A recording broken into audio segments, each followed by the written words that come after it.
Or right now.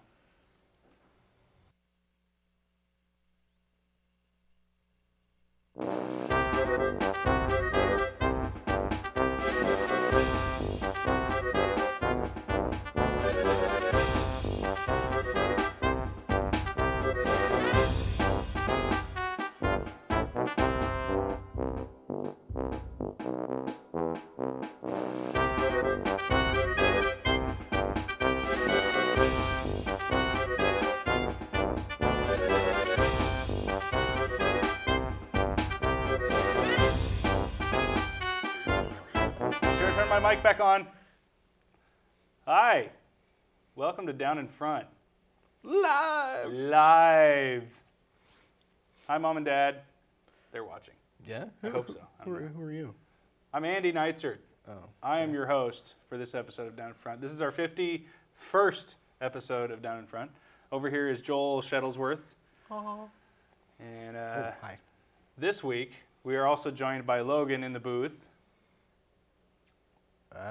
There we it go, is. live television. So Logan is going to be contributing a little bit, hopefully only a little bit, Yeah, hopefully. to this. And yeah, I know I promised I'd never wear shorts again, but it was just too nice out today, so you get to look at my beautiful legs. And this week we saw Greenberg, we saw How to Train Your Dragon, and we saw Hot Tub Time Hot Machine. Tub Time Machine. Yep. So, What should we start off with? wow. So I guess we're talking about Hot Tub Time Machine. Time Machine. We'll start off with the best of the three, I believe. Sure. It's always a good idea to just shoot the big one right Why don't we away. start with Greenberg? Well, because you threw up the Hot Tub Time Machine graphics, so I guess we got to talk about that. Oh, there's Greenberg. All right. All right, Greenberg. We're going to start with the most boring of the three. Greenberg is about Ben Stiller. It's like a week in the life of a slacker guy. It's just basically, it's an independent film, again. Super indie. Very, very independent. It's Ben Stiller who is visiting Los Angeles. He's staying in his brother's house. He's recently had a nervous... Oh, that's a terrible angle. He's recently had a nervous breakdown and had gotten out of a mental institution and went back to Los Angeles to...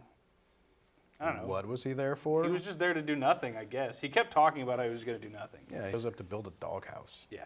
That's worthy of my 2 hours. Yeah, and he meets this woman who is the personal assistant of his brother, and they form a relationship of sorts. And She really, was actually interesting. yeah, she was, but there wasn't much of her after the first third of the movie. But anyway, it was like a week and a half or something Yeah. of his life in L.A. And that's really it. And not much happens for the remainder of the film after he shows up. Right, and he's the main character of the whole thing. It feels very like, pleasuring yourself with this thing, because it's like the main writer is obviously the main character of the thing. And he probably had a whole bunch of people that were like his friends, and they're like, oh, well, yeah, you know what? I would love to see a movie about a week in your life. Remember that time when you built the doghouse? Mm-hmm. That's totally worth filming, and we could get Ben Stiller to play you. Yeah, and they took all the biggest amount of drama that happens in this movie is the conflict between him and his friend, and the fact that they used to be in a band. How do you say that dude's name? Reese Reese Ifans? R-H-Y-S-I-F-A-N-S. He was in Little Nicky. Reese Ifans, I know. And The superior role. Pirate Radio. Oh, God, he was in Pirate Radio? We can talk about Pirate Radio. No, I don't want to talk we about Pirate can't. Radio.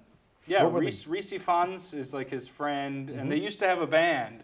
And there's this horrible drama over the fact that they almost got signed, but Ben Stiller screwed it up, so they didn't get signed. And they fight about this. This represents about 45 minutes of the film, is them fighting about the fact that they almost got signed as a band. Well, the biggest, that's like the dramatic thing that happens in their life, basically. But we don't get to see that. We don't see the breakdown that Ben Stiller has. The only thing that we see is his almost relationship with this personal assistant. And his character really isn't built up at all. He reacts through, he was just very abrasive to people whenever he got nervous and upset. And that's about the only thing that really made him as a character. Yeah. He's very nervous. He's like, oh, I've had a breakdown. and then he's like a total jerk to people. Yeah. That's not an appealing character. And they bring it out as they call it a defense mechanism, and what it really is just him being a jerk. Yeah. But he does it so often because he's meeting new people and he's meeting old friends, and when he's meeting new people, it gets abrasive to him, and when he's seeing his old friends, he's bringing up old stuff. Bringing up old stuff, which makes him abrasive to them. Right. So it's really Ben Stiller being a jerk or awkward for 2 hours. This is just kind of a weird thing for me. I only like Ben Stiller when he's in it just a little bit. When he's in a film just a little bit, shows up, plays like a random kind of really oddball character, and then he gets out of the movie. Mm-hmm. That's all I can take of Ben Stiller. And this was kind of his Punch Drunk Love, I think. You know, I mean, he's done a couple like really dramatic roles before, but everybody's got to have that, you know, mental issues, you know, big dramatic character thing.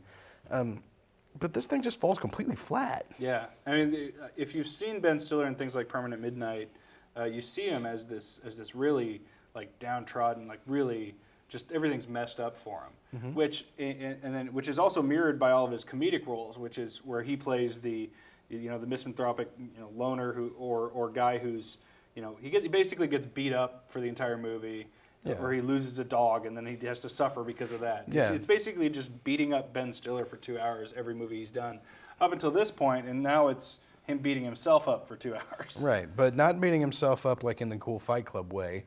Him beating himself up, he's like, in his head, he's like, if this were a book and you could read all the crazy stuff in his head, cool. But all you get to do is just have Ben Stiller stare like lonely off into the camera. There's a lot of glancing. Yeah. Where he's just sitting there and he'll just stare at stuff. That's the indie look. Yeah. When they say that a film has that indie look, Yeah. it means somebody's glancing. And the a indie lot. look is really like, it's really obvious when you see the fact that there's no professional lighting at all. So every single set is, it's literally just like somebody turned on a light in somebody's bedroom, and that's what they're using. So it looked really cheap and really, it didn't look professional, which is the indie look. And that look is cool when you have like an actual story and characters that you can get in there with, because it gives it a more natural feel. But when you know it's Ben Stiller, and when you know that I don't know. I was horribly bored through the whole thing, so the only thing I'm paying attention to is, oh, look at that shot. That's kind of cool. Yeah. Hey, look at that. That's kind of cool. Because I'm just trying to pull something out of this movie to enjoy. And even the character of, I don't even remember her name now, Greta Gerwig. Even her character, who was more exciting and actual, isn't it Greta Gerwig? And Yeah, but I'm trying to remember her name in the... Florence? Florence. Yeah. She was actually a really interesting character, but you don't get her enough. And when you do get a little bit of her, she's usually around Ben Stiller. And they form that weird relationship that's not like the cool, building It's up the to a certain awkward thing, relationship. and I like the awkward relationship thing. It's just with them, it's like, why are they even talking to each other? They started off and it was bad. The and next that was the time it thing was that I didn't bad, like. and then her whole thing is like she all of a sudden just makes out with people when they say hello. Like, hey, I like dogs. Me too. Blah.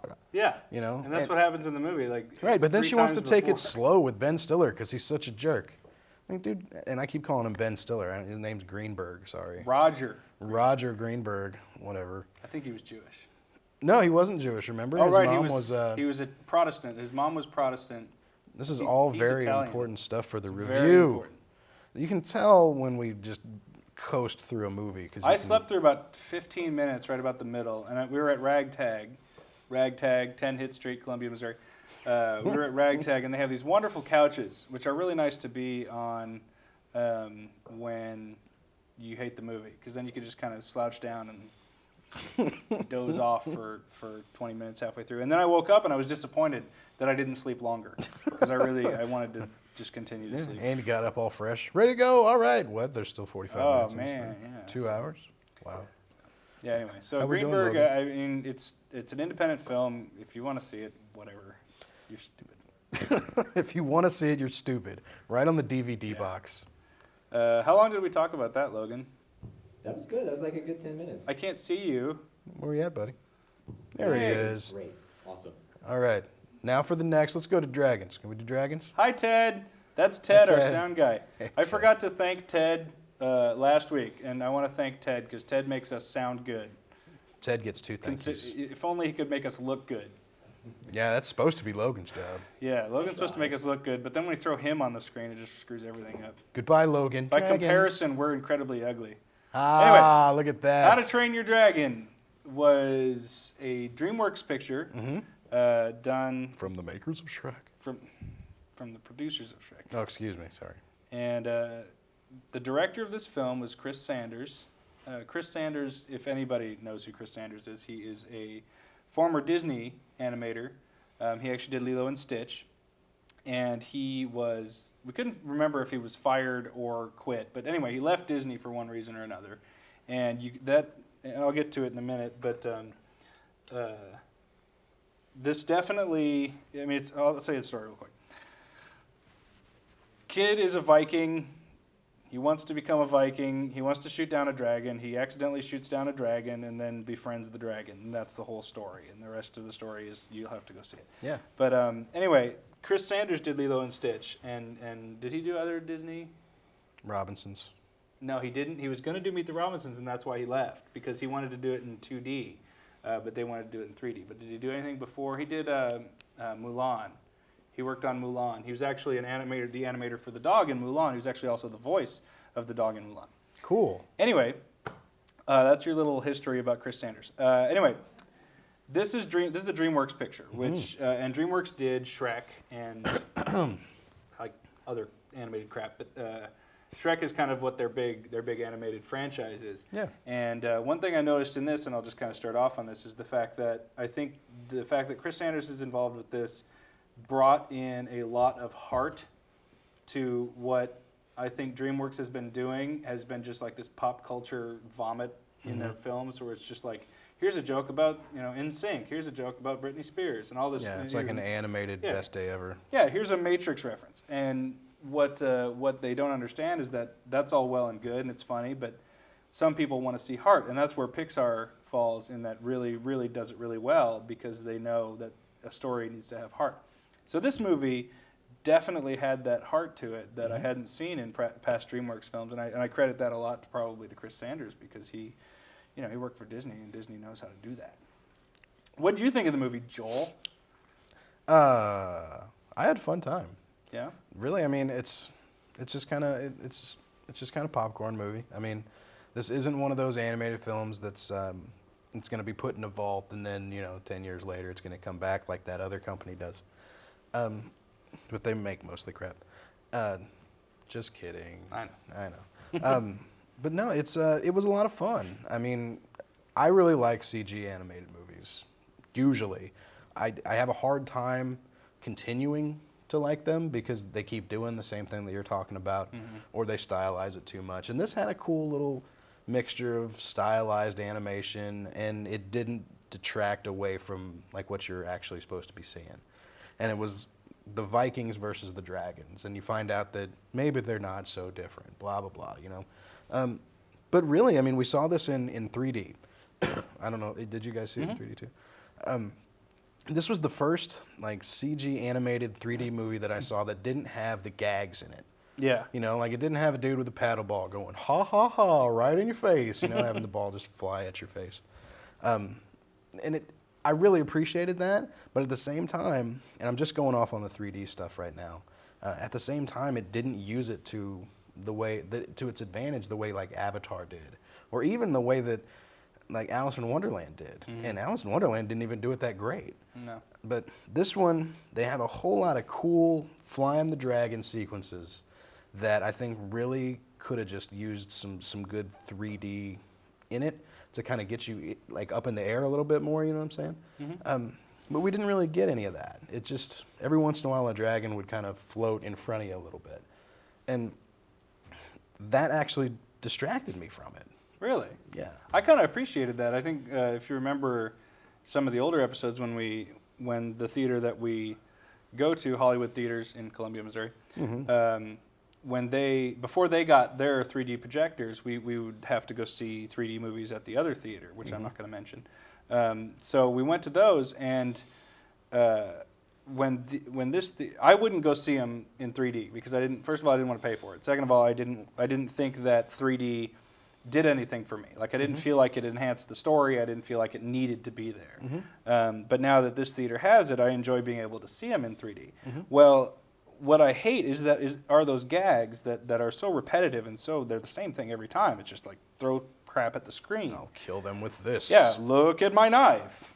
But this one it was in 3D and it was noticeable. But I didn't sit there and focus on the 3D parts. Right. And I think the flying parts, of which there are many, is a great example of the use of 3D, but without getting ridiculous about it. Right. So every now and then they'd have stuff come out of the screen, which is cool. But it wasn't like, oh, I didn't stop from the story and say, oh, look at that 3D. It was, hey, I'm really liking this story. Well, yeah. So I think I could have easily seen it in 3D or 2D and not felt one way or another. Right, and that's what I'm giving them props for, is that this is just fine in 2D. Remember Monsters vs. Aliens, we said without 3D this would have been crap. You know, this one, I actually was sitting there thinking, you know, I could have seen this in 2D and not have these stupid glasses on the whole time. Yeah. You know? Not having to like wink one eye and, you know, because I have to try sometimes to see 3D. But it was a lot of fun. The flying was really well done. I like dragon movies, and you don't get a whole lot of dragon movies. I mean, you can list them all off. I'm not going to, I guess. No. But you can. I mean, you can count them on so many hands. But this one was not like the evil dragons coming in and destroying Tokyo. This wasn't the focus on the Vikings sort of thing. This actually gave some character to the dragons, which I really kind of dug on. Which they touched on a little bit in things like Dragonheart, where it was man befriends dragon because Right, but dragon they have isn't Sean so bad. Connery voicing the dragon, and it's like, I don't want my dragon to talk to me, and like the Aragon thing. But it's not like a Reign of Fire either, where it's all the dragons are evil, they're all heartless diggity creatures, slay. and all they do is kill everything and eat the ash. Yeah, I mean, some of them were kind of cute. Yeah. And they actually did a really good job of giving us species and things like that. Yeah. But I really liked the voice acting in this. Oh, And yeah, it was a great. lot of people that aren't like the regulars when it comes to the voice acting. I mean, you got T.J. Miller, who we just saw in She's Out of My League. The other guy who's The in other guy everything from now. She's Out of My League. Yeah. Yeah, whatever his name is, he's in everything now. Who's coming up in Sorcerer's Apprentice, which is another dragon movie. Is there dragons in that too? Yeah, there's dragons in it. Oh yeah, I forgot Nick Cage was playing a dragon. And then there's also who's that girl that you like, Kristen? Kristen Wiig. Yeah, her. She's a voice of one of the twins. T.J. Miller is the other twin. Jonah Hill. Jonah Hill is one of them, and America Ferrera is the female love interest Oh, right, of the right, main right. character. That's one I keep forgetting. And Craig Ferguson is one, and Gerard Butler returns Jerry with his Butts. action hero, his Yeah, action that- movie voice. I'm glad you brought that up, because he plays the big badass Viking king. This is a role for Gerard Butler, not lovey-dovey. I'm going to take my girl out for dinner. No, he needs to take his girl out to dinner and rip her head off. Yeah. You know, that's what and Gerard scream Butler. violently, holding his sword. Right. If he doesn't have a sword in his hand or even an axe, I'll give him an axe. Yeah. Then I don't care, or a gun. I'll give him a gun because Gamer was kind of cool. Yeah. But if he doesn't have some weapon of destruction in his hand, then I don't really care. Yeah. And like I say, I'll say it again, and we can make bumper stickers. Gerard Butler's not a movie star. Sure. No, but he's a badass Viking, and I love So it. let's wrap up How to Train Your Dragon a little bit here. How we doing, Logan?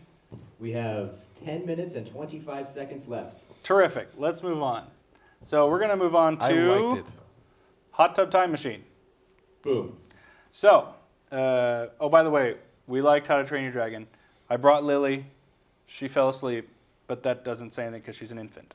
So, anyway, Hot Tub Time Machine. Without a doubt, the best comedy, or at least tied with Black Dynamite, I've seen since starting the show. Well, I laughed the hardest at this film. Right. Harder than I have at any movie. Black Dynamite well- and Hot Tub Time Machine are very close. I can't really judge them as one better than the other because I had a couple Chardonnays when I went and saw Black Dynamite. Okay. So maybe Hot Tub would win if I had a couple of adult beverages beforehand. Yeah. But well, and they're also two different genres, too. Right, because one's Black Dynamite and one's Hot Tub Time Machine. Yeah, one's more of a parody and one's more of a all-out romp. Romp. It's quirky. It's a quirky movie. Anyway, Hot Tub Time Machine is a story about. Bunch of dudes get in a hot tub and travel back to 1986. That's it. Yep. That's the whole movie, and you really don't need to know anything else about it because it's not. It's a movie that does not take itself seriously at all. No. And they just go all out. My mom would hate it because every other word is the F word, but everything in this movie made me laugh. Yeah. Almost everything was funny, and what I hate and what I was waiting to happen is I hate when movies like this get to the point where it gets serious.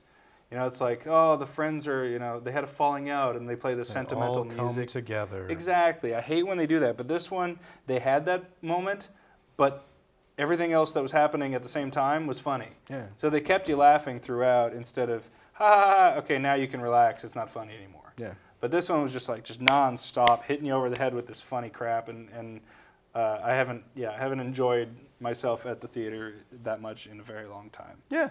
And we And, saw The Hangover. Yeah, oh yeah, we can compare it easily to The Hangover, but it's far superior to The Hangover. Right. Yeah, The Hangover was The Hangover almost talked down to the audience. It's like, you're stupid, so I'm going to show this guy getting his tooth knocked out. Bonk, bonk, bonk, haha, funny. But this one did it well. It was smart.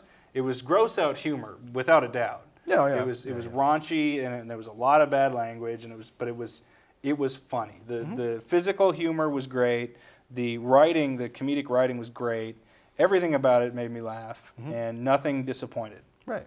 There's not any point in this where it hits that lull. Yeah. And we're not talking about like the dramatic lull. I mean, here's my thing. When I go into a comedy, what do you go into comedy? You go into comedy so you can laugh. You leave the comedy, you want to feel good, you want to feel bad. You want to feel good. You go out and leave The Hangover, you feel bad because you start to relate to some of that stuff. You leave this, it's a story. Someone's telling you a story. It's like a fishtail. You know, it's like, oh yeah, us five guys got all drunk and got in a hot tub, and then we traveled back to 1986, and that's where it got funny. Yeah. You know, it's one of those things, you know, where you have like a really funny friend just kind of going off on a story. It's not supposed to be a believable thing. You're not supposed to think, well, does it have a flux capacitor? Because if not, it's totally not going back in time. It's just a vehicle for jokes. And they didn't go into detail about how the time machine works. They actually made jokes about, trying Because it's time stupid, travel. Yeah, you it's know? absolutely ridiculous. And there's moments of breaking the fourth wall that were just fantastic. Yeah. Which and- most of the time I cannot stand. And I want to point out John Cusack, who returns to comedy. I feel bad about hating on.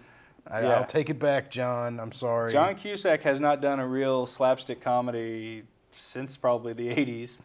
And even then it was the Better Off Dead or Say Anything. It was the smart 80s comedy. Gross Point Blank. Well, Gross Point Blank to a certain extent, yeah. Yeah. But he was really good in this, and he was really funny, and you could tell that he was having a lot of fun with his role, and which is rare. He was still that John Cusack character that he always is. Oh yeah. But it's more likable, and he definitely has more fun with it. And I want to point out Rob Corddry, who plays Lou in this movie, is the all-out Came out of nowhere for me, man. Stole the movie. Yep. I haven't seen him in anything where he actually stood out. He's always been like that side character to Will Ferrell and Vince Vaughn and that group. You always see him as this side character. Comes in, busts a joke. Yeah, stage exactly. right. He's in it for a few minutes, but this one he is in the entire film, and he holds his own, and he is really funny. He's got the perfect character to play. You know, he's got the kind of jerk friend, which is usually pretty funny. He's got the boozing it up, the drugs and all that, which means that he can have the fun, drunken moments. And he's just he's called the Violator at times, and that's really a good description of his character. Yeah. I mean, he's just a down and dirty type dude, and there's a fine line that you got there to go from like just horribly offensive, but there's also really funny, and he hits all the right notes. And I got to mention that Chevy Chase is back in this one. Yep. I think this is the first. I mean, besides Community, this is the first other time that Chevy Chase has actually been funny. If you I liked him in Dirty Work. in Dirty Work, Yeah, as a doctor in Dirty Work, I liked him. It's that like it's that like added character. Like they wanted to have a character that did it, so they like, well, could we get Chevy Chase? All right, let's put him there. And that's kind of I can see that on this one too. He's finally kicked his case of the Aykroyds, and he is back. You know, it's He's not twice the size either. well, exactly. I mean, he does kind of look like an old lady, Yeah, he is. but he's still. I mean, he's still really funny. Yeah. And I don't know who that chubby cheek kid is that's showing up all over the place. Got me. We didn't do our homework before this. Maybe somebody in the booth can look it That's up. okay. You don't have to do that. But don't cut to yourselves while you're doing it. But no, I really like this kid. He was in Sex Drive, and really funny in that. Really funny in this. I mean, he just plays that kind of frantic character, and everybody in this is a good character. And we forgot to mention one person. Who was your favorite in this movie? Oh, Crispin Glover. Right. I mean, Crispin I Glover. automatically love anything Crispin Glover, and he is that weird, gangly, creepy character in everything he's been in since Back to the Future, and I absolutely love it. I don't Not know. Back to the Future 2. Not Back to the Future 2. He's not in Back to the Future 2, for any of you who think he is. He is an incredible actor, and I don't know why. Like, Yeah. I don't understand why I love it so much, but anything he's in, I automatically love it. And he does a perfect job in this. He's a bellhop who is One-arm bellhop. Yeah, he's a one-armed bellhop at the beginning, and then when they go back in time, he's got his arm again, and that's a running gag. But I absolutely loved his character. And it's amazing that he can be a one-arm bellhop in this with no CG, but he can't be a tall, gangly dude in Alice in Wonderland without CG. Yeah. Can you figure that out? I don't understand. No. But yeah, I mean, everybody in this is just rocking it. I mean, it hits on all cylinders. If you're in it, if you like your comedies, like the smart kind of comedies with, you know, the proper English and, you know, not a whole lot of nakedness or whatever, this isn't going to be the movie for you.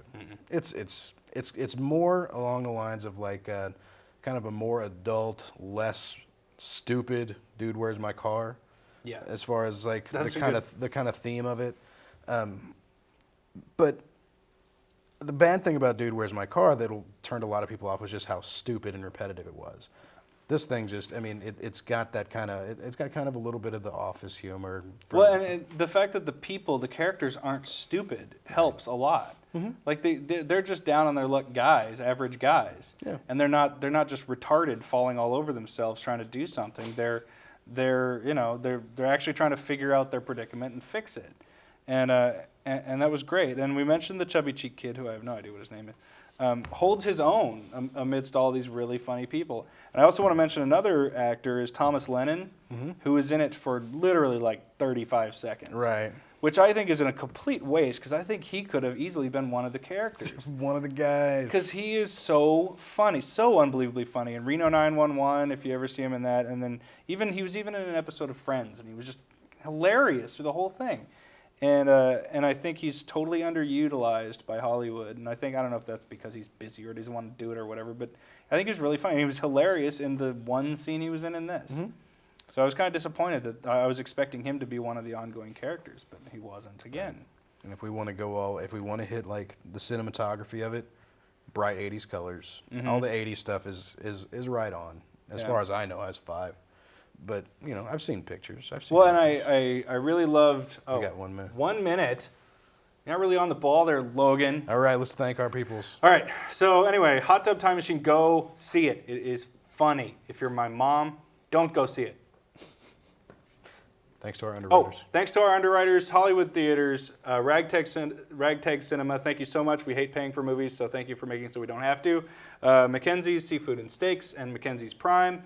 Gotcha Costumes. Tiger Embroidery for making our awesome down in front shirts, which I will eventually wear on the show, I promise. And Check us out online. Goodbye. check us out online. Search for us on Facebook, downinfront.blip.tv. Search for Down in Front on Facebook. Thank you very much. Roll credits, Logan. Bye.